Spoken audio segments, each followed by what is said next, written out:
All right, welcome to the Math Crew, where we learn and grow in mathematics. Today we are going to practice generating equivalent fractions. And we're going to first start off with a fraction that we're going to create on our own. So a fraction is when we have a numerator and a denominator. Our numerator is going to be A, our denominator is going to be B. It's stated A over B.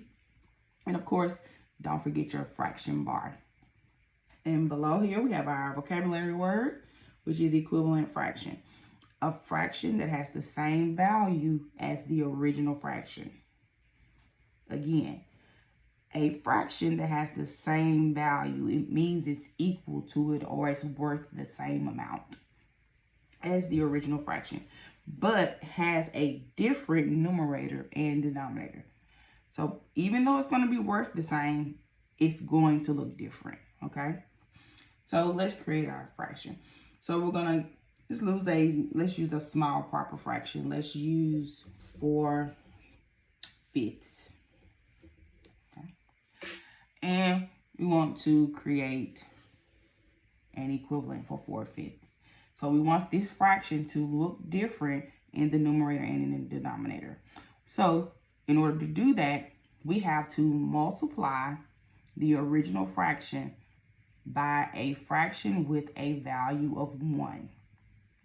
So what that means is a fraction that has the same number in the numerator and in the denominator. So we can say 4/5 times 2 over 2 or 2/2. Then we're going to take our original fraction and multiply it by a fraction with a value of 1, which is this 2/2. And that's going to give us our new equivalent fraction. Okay, so let's say A times A. 4 times 2 is 8. Let's say B times B. 5 times 2 is 10. So now, our equivalent fraction is 8/10, which means that 4/5 is equivalent to 8/10. These two fractions, even though they look different, they have the same value. All right, talk to y'all later in the crew.